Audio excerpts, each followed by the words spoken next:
There are numerous projects across the state, literally of them. You see the educational hub, the edu sector, basic traditional education. You see the health sector. There's litany of projects to go by. But I want to focus on what he has said, that because everything can come out and say a governor has not done well. But there do people will judge for themselves. I'll focus on what has been happening in recent time. What we've seen in recent time that is designing now is that the APC are now forcefully, they've been forced to come out with their candidate and hold rallies. And for the first time, we saw a candidate coming out with chukuli in his pocket to address the people. And even with the paper in his hand, he begins to yammer coherently, unable to communicate clearly what his plans and vision is. They are speaking about plans and visions, and I asked them, where exactly is their manifesto? What I saw was a small sheet of paper, a detailed copy of the simple agenda owned by Pastor Sageze Yamu. They have been brought now to say that's the agenda. Do the APC can have an agenda? Has he been able to tell the people what exactly he wants to do for the people? How can we bring a governor that said Benin City was founded in the year 1927, when Benin City dates back at the early 1100s? A candidate that failed WAEC at the age of 36. A candidate that Yama equally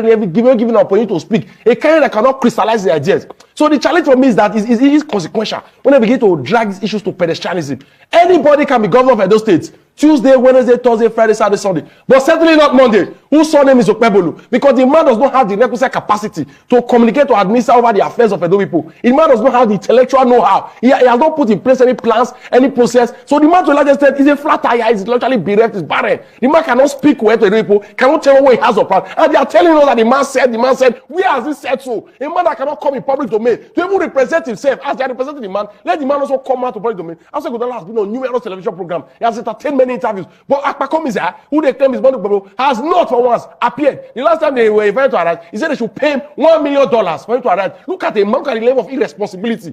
For a man who wants to be governor, they should pay you $1 million to come and speak to the people. So did you hear him say that? That was the official provocation from the APC handle. Did you hear him that say was that? The official provocation from the APC handle. Down to verify, it came out on national dailies. So for me, when APC comes around, see, for me, even for the fact that they presented Akpakomiza as a man of that nature, as candidate, and those states now looking like a ridicule and miss that nation. Even when I travel, I go to the Abuja, they ask me, how do people come around with that your APC candidate?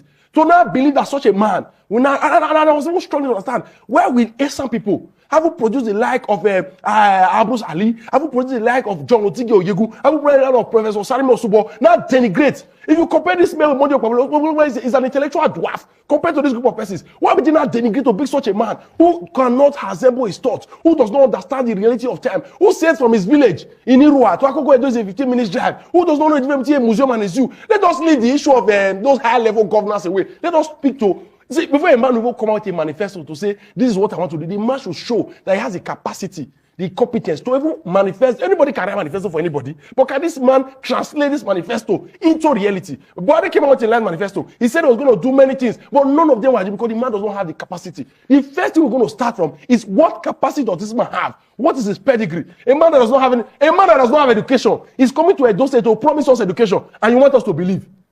So it's a challenge. Well, even the form is submitted at INEC, the expression of interest form is in public domain. You can go and see the result he dropped. There is a WAEC result that he wrote at the age of 36. When he was asked, that's a minimum requirement. But he failed woefully in that WAEC result. Go and check the result. The constitution did not say you must have A's. Oh, okay. Even though he had D's, then he now asked him, what is your work experience? All this place was provided. He wrote nil. That means the man has never done anything meaningful. He's not proud of all he has done all of his years. So I now begin to wonder, why is APC so desperate? But funny enough, I also understand that this is their stock in trade.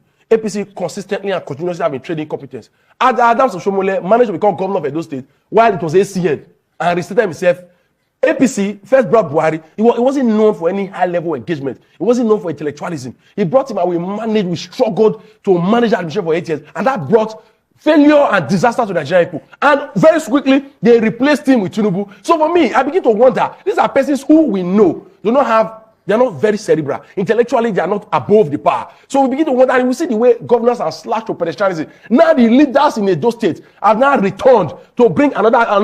The mistake that has been made in Nigeria, they want to make it happen in Edo State. So why would they even manage to bring such a man to say he should be governor? The challenge for me is irritating, is nauseating, is irritating. And then people are irritated. Because I ever said recently, even the appearance will be going out. Oshomole went on air to defend the candidacy of Akpakomiza. There was nothing he could say apart from to attack the unassailable personality of Godalo, a man who has worked, Solomon Ogadalo is a lawyer, a seasoned economist. He's a lawyer. He's an investment banker. He's a philanthropist. He's an entrepreneur. He's a sports coach. He's a business coach and enthusiast. He's a builder and enthusiast. The man is a graduate of the prestigious University of Ibadan, graduate of the London School of Political Science and Economics, graduate of the prestigious law school. The man has worked in numerous places. He has engaged with people. He has proven beyond reasonable doubt to have the capacity to manage both man and resources to prosperity. And that's the kind of man we are working towards. Let me quickly